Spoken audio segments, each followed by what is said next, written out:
A dedicated sim pit would be a great thing to have and would be a lot of fun, but I just don't have room for it.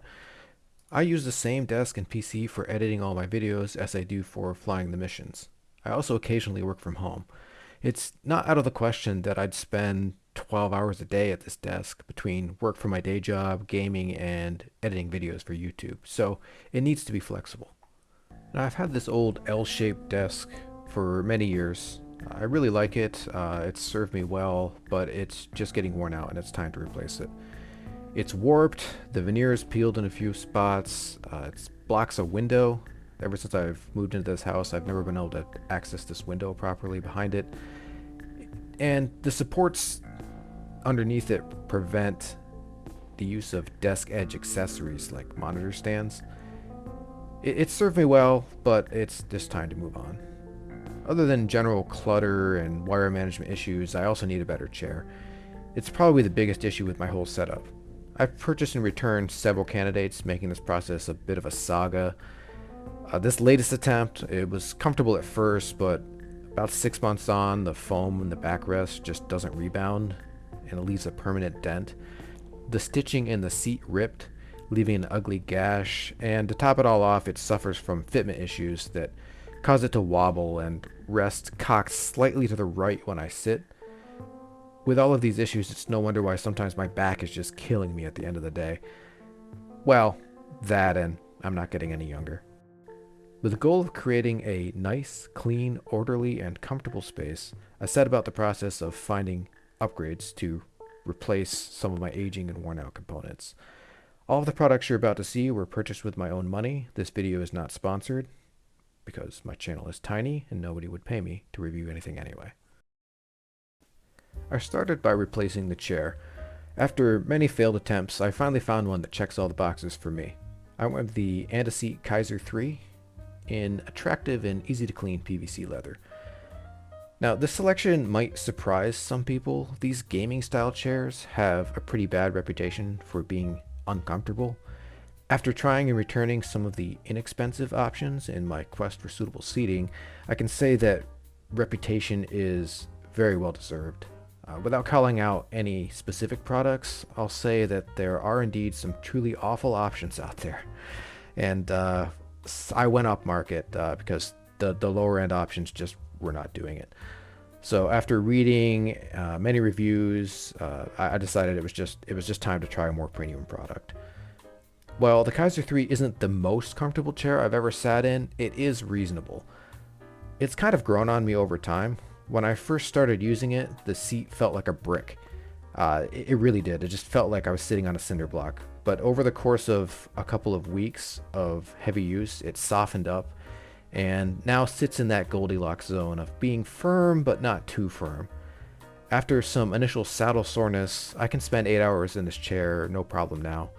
I'm sure it's a combination of dialing in the many adjustments to fit my body and my body itself adjusting. Because it encourages good posture, my back is actually feeling a little bit better. The best way to get rid of cable clutter is to just get rid of the cable. So I upgraded my old Logitech G502 to the wireless version. Now, while I think I prefer the mouse wheel on my old mouse, it just felt more metally and more solid. This new wireless one feels otherwise identical, and it gets rid of one more pesky wire off of my desk. The keyboard is a Logitech G512 SE mechanical RGB keyboard. I upgraded my headset to get rid of another wire. Got rid of the tried and true Corsair Void Pros, which is still a good headset. I still like it. But this HS80 also from Corsair, it has no wires. It's the wireless version. That got rid of another cable. And because my head tracker is also wireless, my head is now completely free to move around, and it feels I have this freedom of motion when I'm flying, which is really great. So I don't have that subconscious, little in the back of your mind. You're always worrying about that cable. You feel it on your shoulder. That's completely gone. So now I can just look around, and that feels great. The monitor saw a modest upgrade in size and resolution. I went from 27 inches at 1080p up to 32 inches at 1440p with this IPS panel from Acer. And that new monitor is mounted to a monitor arm, which gets rid of the stand off of my desk and gives me a little bit more space there. I find that now I don't need to zoom in as much to read my gauges and look for little details as I did before. The bump in size and resolution has made images when I'm flying a little bit crisper, easier to pick out things when I'm spotting, and it's just an overall nicer experience. The existing 27-inch 1080p monitor that I had before now serves as a secondary. Now I may get a monitor arm eventually for this second monitor. For now, it's good just sitting on the desk as it is. This being mainly a flight sim channel, no upgrade cycle would be complete without some flight sim peripherals. I replaced the Thrustmaster TWCS throttle with the Virpil Mongoose T50 CM3. I usually go mid-range and try to get the best value, but there was a good sale and I decided to splurge on high-end throttle. If you're into flight sims, then this throttle needs no introduction. It's as good as they say it is. It's popular for a reason. It's sturdy, it's accurate, it's got a lot of buttons and hats, it's a split throttle. It's really got everything I need for the kind of flight simming that I do. I retained my VKB Gladiator joystick. This is a legendary mid-range stick that has all the controls that I need to fully map for most aircraft, including my all-time favorite, the F-16 Viper. It's accurate, it's easy to use, it works great with my desktop flight simming. It's just an all-around good stick. For head tracking, I use OpenTrack software, which is free open source software, and I pair that with hardware from Grassmonkey Simulations in the form of their Puck IR system, which is an IR camera and these IR LEDs that you stick on the side of your headphones with Velcro. The LEDs in the head unit are powered by a battery, making for a completely wireless system when paired with my wireless headphones. And I like the system. The batteries last a pretty long time. I only have to replace the battery 2 or 3 times a year at most, depending on how much flight time I get. Moving on to the PC, no major upgrades here. It's been performing perfectly fine for my needs. I did bump the storage a little. I replaced the 1TB main drive with a 2TB, and that's an NVMe SSD PCIe Gen 4. And I added a 2TB SATA SSD for extra storage as well. Now the only reason those upgrades were necessary is all the video editing and recording that I do adds up to a lot of disk space. If I were just using it as a regular flight simming gaming PC, those upgrades would not have been necessary. The CPU is a Ryzen 7 5800X, that's 8 cores, 16 threads, operating at a stock 3.8 GHz, with 64 GB of DDR4 RAM from Corsair. The GPU is the surprisingly good RX 6700 XT Radeon from AMD. Now, I decided to try a Radeon card for the first time with this, and after 2 years of use, I can say that it has been an overwhelmingly positive experience. Even with the resolution advancing from 1080p up to 1440p with the recent monitor upgrade, it still gives me a pretty solid 60 FPS in most situations in DCS. This is using a slightly tweaked mix of high settings. Now, I won't spend much more time on the PC hardware. The specs for my machine is always posted in the description of my videos.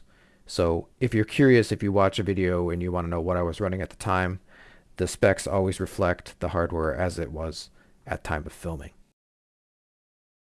The final upgrade, and the biggest both in terms of volume and mass, was this 72-inch E7 Pro from FlexiSpot.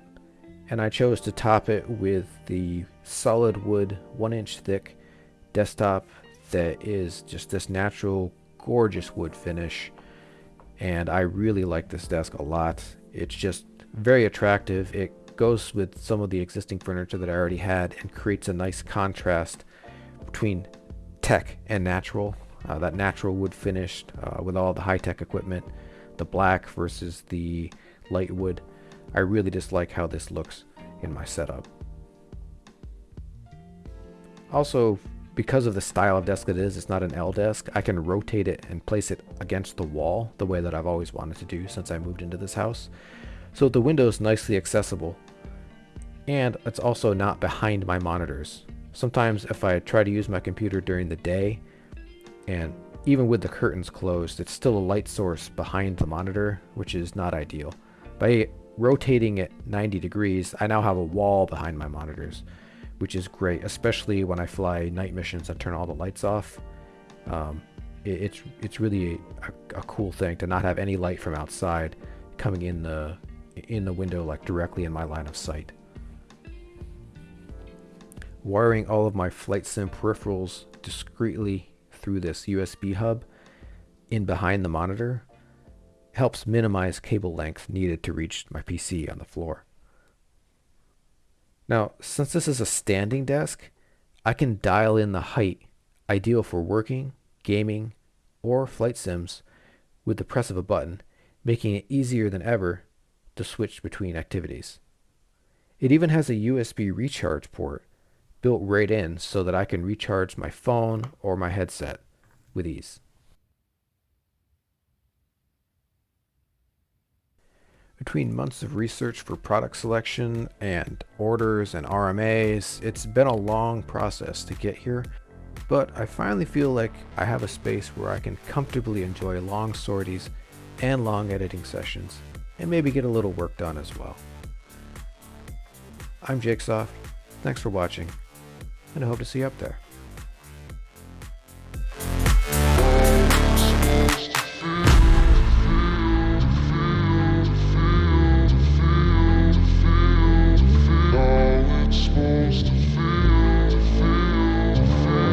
I lost you in the clouds for a bit. I was just lucky that I was able to pick you up again.